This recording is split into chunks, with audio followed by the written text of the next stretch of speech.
Hi everyone and welcome to my video this morning. Oh my god, like this has been the craziest morning I have ever had. We're going to come and do my skincare video, which I'm still going to do, but I also want to, while I'm doing that, talk to you about my kidney failure journey so far and kind of what's happened since last night when I posted that post, because it's like literally just gone so mental. And I can't even think straight. It's just incredible what's happened. If you are watching, please say hello. Please let me know if you shared my post that I shared last night. If you've not shared it, you can just go to my profile and it's just there. And if you could click share, it'd be such a huge help. I said I'd never ask on Facebook for anybody to donate a kidney, but I've had some incredible people behind me really encouraging me to do that and really encouraging to ask. And I have, and like literally my phone's just exploded. I was awake till midnight last night replying to comments and to messages, and this morning, oh my god, it's just gone crazy. I can't even think straight. I don't even know where I'm going to start this video. So I'm not doing makeup today because literally no time for makeup. I'm just going to do a nice skincare routine. And really, like, the reason why I'm doing this is doing the skincare. Reason why I went back to Tropic is because I'm faced with this really, really hard decision that, you know, my heart really wants to carry on with nursing. I really want to carry on. God, I'm getting emotional. I feel like a mess this morning. Like, I really want to do that so passionately. I really want to help people. I look at all the nurses and the doctors and the healthcare assistants that's helped me over the last couple of years, and it really makes me passionate about wanting to do it. I really want to pass that on and really kind of help look after patients and kind of help people through illnesses, because an illness is just not the physical illness, it's everything that goes with that. It's how it screws with the head, it's how it affects your finances, it's how it affects your family relationships and that dynamic and how you view yourself. And like healthcare assistants, nurses, doctors and consultants all play such a massive role in that, and that's why I feel passionate about doing it. And that's another reason is, you know, I want to show my kids that this illness is not a death sentence, that this illness would not stop someone from having a really good life and a really long life and a really fulfilling life. And that's why I've been so determined to carry on. If you're watching, please say hello. Please let me know if you shared that post, or if you've not and you intend to, that'd be great. And if you've any questions, please ask. So like, it's like my kids, I've pushed myself because I want to show them that, because they've each got 50% chance of having this illness, and there is literally only so far. Oh god, I'm emotional. We're going to do this. There's literally only so far a person can push themselves when they're poorly, until they get to a point where, like, you have to accept that you can't push yourself anymore. And like, I am the most determined person, and whatever I've done in my life, I've been incredibly successful at. I've come into my third year of nursing. I'm going on to lectures. I'm seeing what the demand is of this year mentally and physically. And my heart is saying, I really, really want to do it. I really want to qualify. I really want to help people. I really want to give my children a good life. I really want to set a good example for them. But what I know inside here is my body just does not work anymore. And that is really hard, because I look lovely. You know, my skin looks fresh, my makeup always looks nice, and to some degree I can fool the rest of the world that I'm fine. I can get up and I can do the school run and I can carry on. But it gets to a point, hi Heather, thank you so much for your comment, it gets to a point where you can't fool yourself anymore, and that's the decision I'm at. That's the point I'm at, where I really don't want to quit, and my kidney dialysis nurses keep telling me it's not quitting, it's putting it on hold. It's dealing with the cards that I'm dealt, but it's still shit, and it's a really hard decision to make, and I'm not quite made that decision to step away from it yet. But I know with the demands, I can see the coursework I'm going to have to do this year, the amount of hours I'm going to have to catch up from shielding. And you know, when I go to the supermarket, I don't even go to the supermarket anymore, guys, because I'm exhausted. I am so exhausted that walk around a supermarket to fill my shopping trolley up, to bag all them items, I'm stood at till, and I just think to myself while I'm forcing myself to do it, don't pass out, don't pass out. And that's how poorly I am. I don't even put petrol in my car anymore. Literally, I have nearly run out of petrol like 4 times this month because I can't be asked to put petrol in my car. It's so hard.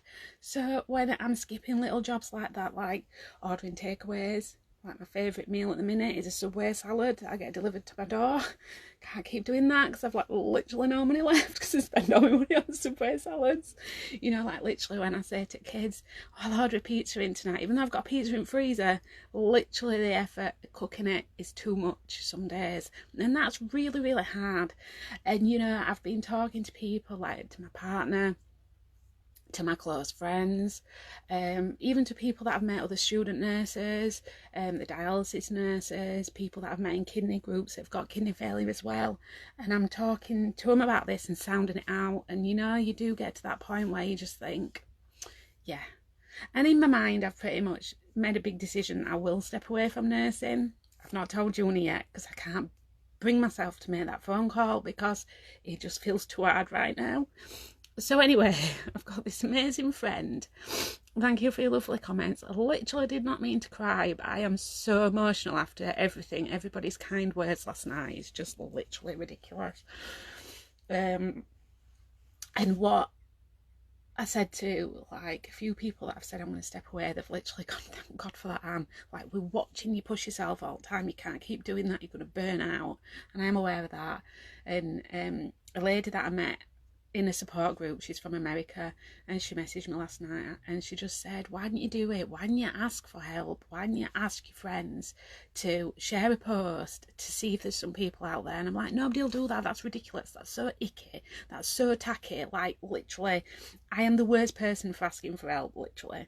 And she says, you must do it, Anne. And I'm like, no, it'll not work. She said, and I had a transplant and my kidney donor came from a post on Facebook. She says, and I was so overwhelmed by support that I had and messages I got. She says, you have to do it. Let me help you put a post together. So she did, and I pressed send, and I was like literally on phone to this lady that I've never met, just through Facebook, and she's like, oh my God, you're on 50 likes in 10 minutes. I'm like, oh my God. And then I just got messages, and it's just spiraled from there.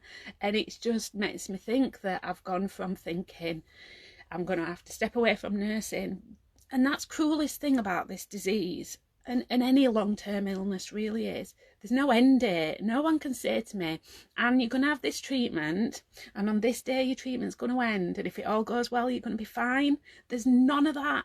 Literally, it's just like, you've got your treatment, you've got to schedule this treatment to save your life. This is what's going to keep you alive, like, until you get a transplant. And there's no date. We can't tell you a date. And they've told me the average wait for a transplant in the UK is 3 years. Some people get it within days, some people get it in months, some people wait a lot longer, and it really goes on your match. So I'm a O negative blood group, which is, it's a universal donor, but you can only receive from an O blood group, and I do believe you can receive from an A or plus or negative from your O group. But what makes it a little bit harder for me is I was so poorly when I had Saffron, who was my 5th child, and I got preeclampsia, which it turns out it were all linked to my underlying health condition with my kidneys that I didn't even know I had, and she was in a lot of distress because my body was starting to shut down. So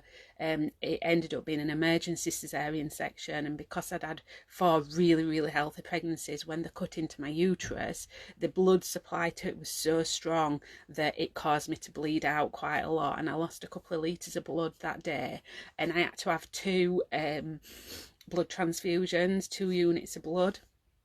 And what makes it really hard is when you're going for your transplant, they test your antibodies as well as your blood group. And because I've got had 2 blood transfusions, chances are that I'll be waiting slightly longer than that, 3 years. But we're still staying optimistic, and it's all lovely and rosy in the world, and we've just got to keep praying for that phone call. But it's really hard knowing that if I step away from nursing, there's no guarantee I'm going to come back to it within the time scale of 5 years. And like this lady in America was saying to me, you could have a kidney really soon if you just ask, and you don't know unless you ask. And like my dad always used to say, if you don't want, you don't ask.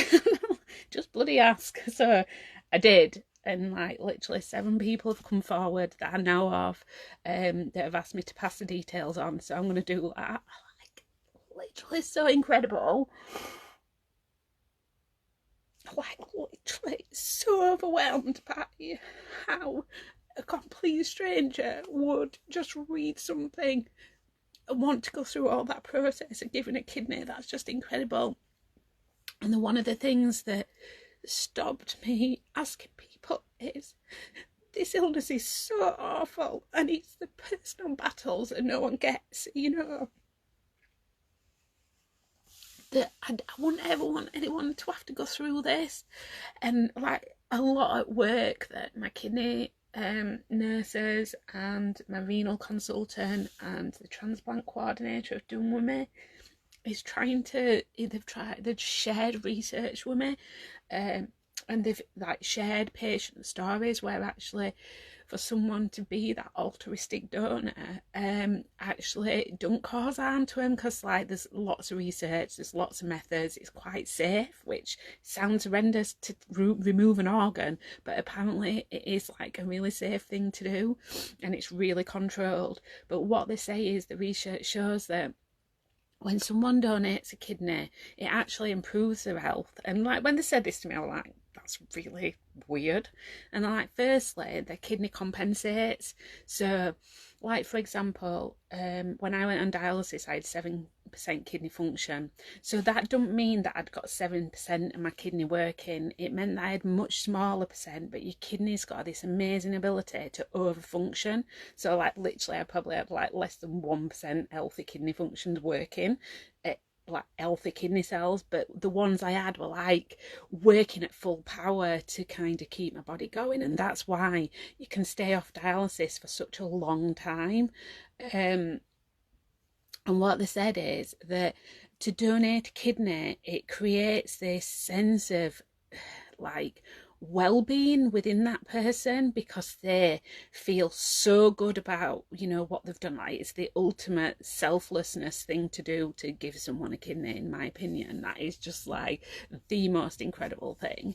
And it creates this feeling of well-being, so it makes people feel healthy, they feel better about themselves, they feel more positive, and they feel so good from it. And when my consultant told me that, I'm kind of like, yeah, whatever.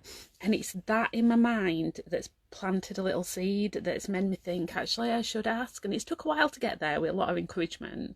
And like one of my friends who actually I met on Facebook, and I've met her a few times and known a long time, she wants to donate to me. She's a different blood group, but I have literally hung off passing her number on for that long because I didn't want her to be worse off. And it's only through this and having conversations with her and her saying, that's exactly how I would feel. I want to do this. I want to even just be given the opportunity to know that I've tried to help. So that's why I posted it. And I never thought I'd cry on Facebook, but it's only until you stop and realise what you're facing, it's like such a massive deal. And to keep trying, it is hard, really hard. And it's like, it weren't so bad going on dialysis at first. In fact, it was a relief because I didn't feel sick anymore and I'd got a bit of me back. But as time goes on and I'm on fluid restrictions, and that's like really, really hard. Only drink like 4 cups of coffee a day, no fluid. You know, I went out for Sunday dinner yesterday and it was a toss up. Do I have gravy on my dinner or do I have a tiny little ice cream after? Because it all counts to my fluid allowance. And it's the fluid that's tipped me over the edge. It's like the worst thing to live with. It's awful. The taste in my mouth. Like literally, I am so glad that we wear face masks, because like it's the most unattractive disease because you can smell the toxins on my breath. It makes me feel sick, never mind anybody else. Like kids come and give me a cuddle, they're like, rather not. It's gross. Literally obsessed about brushing my teeth and eating mints. And you can laugh about it, but it's not funny. But no one, you know, like illnesses, certain illnesses, chronic illnesses, like they're not spoken about. And this is not just about me, it's about all those other thousands and thousands of people that are on kidney transplant waiting list, you know, that are desperate for their life to start again. They're, you know, battling behind closed doors, that just keep smiling away when people say, are you all right? You know, we're not okay at all. But we just nod and say, yeah, we're fine, it's all good, we're doing really well, you know. And it's that, it's not okay. So this, I was called this morning, this is like literally, I'm so giddy. I haven't even done my skincare because I'm telling you about this. Like literally, I woke up this morning and I'm answering all my messages on my phone, and then all of a sudden I got a phone call from a Barnsley telephone number, and it was Barnsley Chronicle. Like, what the hell? So a reporter from Barnsley Chronicle has phoned me and said, we've come across your post on Facebook and we've read your story and we're interested in running a story on you in this week's Chronicle, because we think that, you know, we could try and help raise the profile of kidney, you know, needing kidney donors, and also try and get you a kidney so you can like finish that qualification. And I'm like, oh my God. So tomorrow afternoon, I've instructed all my children to behave normally. And they are sending a photographer out and they're going to publish it in Barnsley Chronicle. Thank you for your love hearts. And then I'd literally put phone down and like Joy's like, who were that? And I'm like, oh, Barnsley Chronicle, they're going to run a story on me. And he was like, all right then, that's so funny, gonna be on picture. Like, yeah, whatever. And then he, my phone rang again, mobile number, didn't recognise it, answered it, and like, hi, is this Anne? I'm like, yeah, it's Anne. Like, we're just calling from Hallam FM. So if you're not local to Sheffield, you'll not know what Hallam FM is, but it's basically the radio station in Sheffield that broadcasts to all other villagers around. And it's like, we stumbled across your post on Facebook. Can we do a radio interview? Like, what? So tomorrow at 10 o'clock in the morning, I've got a reporter coming from Hallam FM, and they're going to do a pre-recorded interview, and they also want to do a video interview to put on the website as well. Like, so crazy. So I get to phone and tries like, who was that? And I'm like, Hallam FM, they want to run my story. I'm going to be on radio. It's like, oh my God.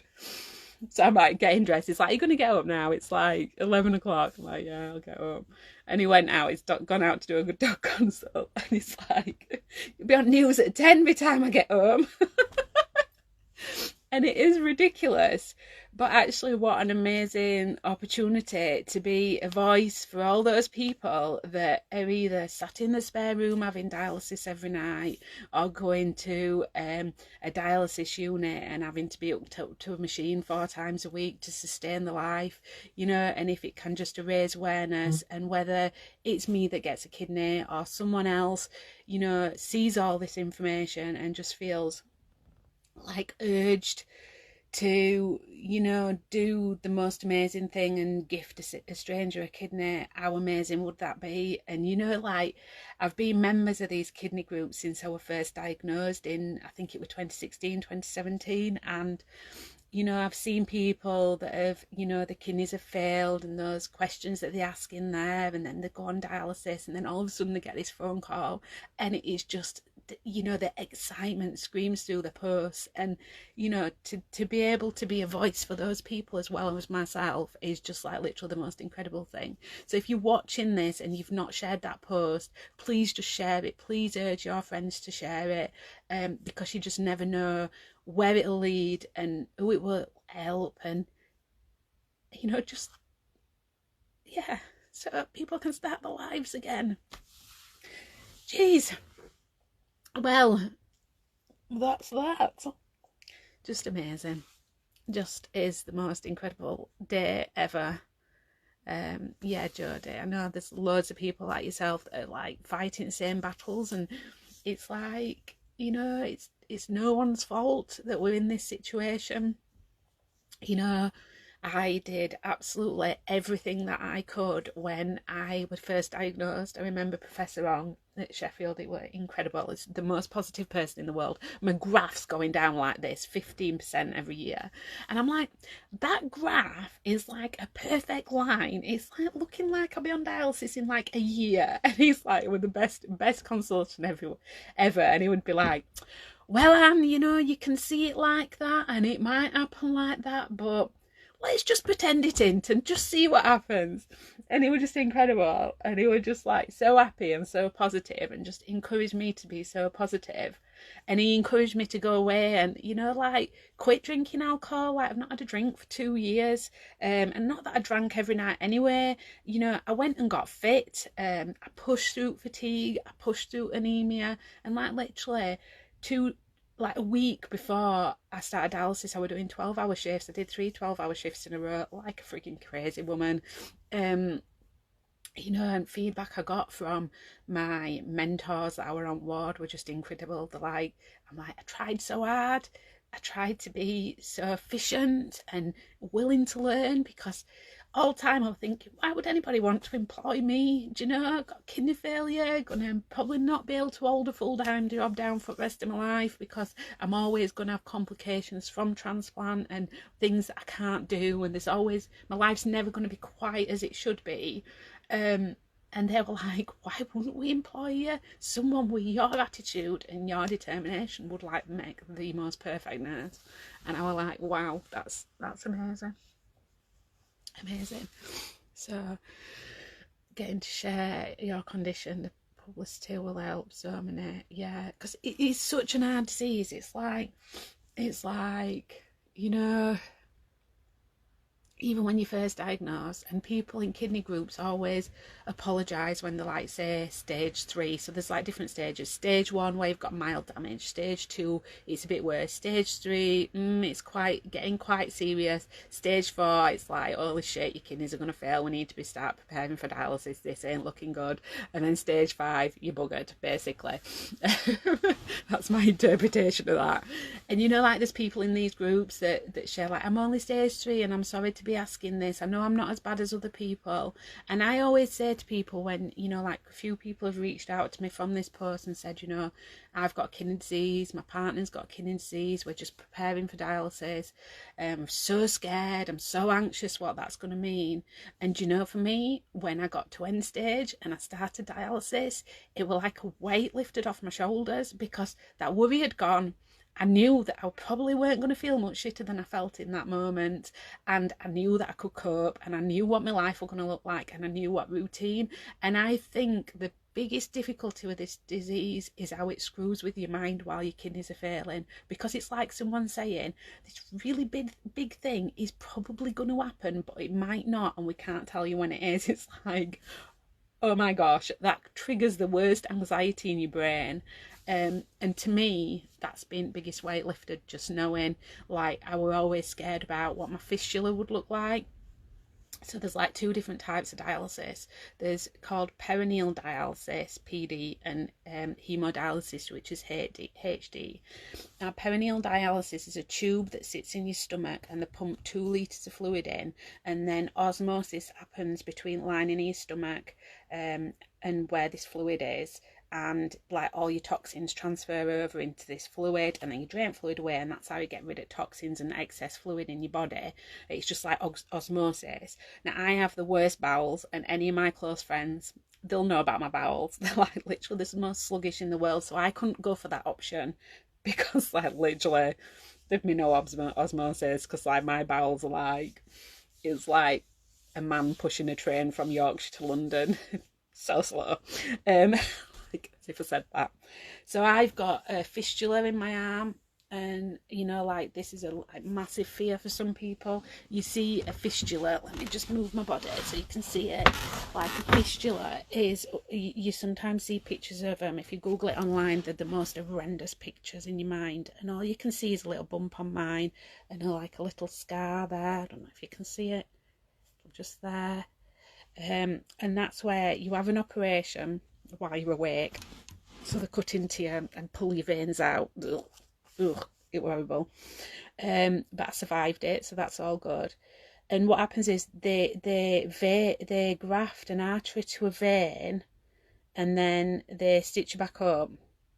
And then what it does is it changes the pressure within your, like, because if you think back to science at school, your veins are thinner because the pressure's not as great. Your arteries are thicker because your pressure's greater, so it's got to withstand that pressure. So what they try and do is trick your body into changing your veins into like the strength of an artery, if not being injected with like the biggest, like the needles are literally, well, they're not that big, but they're like about 5 or 6 mils. These like needles are horrendous, and you can actually see the scars from the needle. That's the worst thing. So it strengthens it so your veins don't collapse when you have your needles going in, and that's what it does. And if you look on Google, you'll see pictures of a fistula, and they're all pictures of fistulas gone wrong, and they bump up and they look really ugly. And I remember feeling so worried about that. I remember feeling so worried about having needles in my arm, and it's not the needles that bother me now. It's not the sitting on a bed for 4 hours. It's the fluid restrictions. It's the limit on your life, on your lifestyle. It's just pressing pause on your life, and you're looking all right, so no one knows any different, but inside it's not good. It's not good. So I was going to do like a skincare tutorial. But I'm not going to do that now, because I think, I don't know, I just don't feel right about doing that. But that's why I've started doing Tropic, and that's why, you know, I've had to think of other ways to earn money, because unfortunately, even though dialysis is very debilitating, it's not automatically classed as a disease where you will qualify for benefits, so you have to fight for that, like you haven't got enough on your mind, and the worry of finances. So that's why I've started doing it. So if you want to see any of my tutorials, click follow, guys.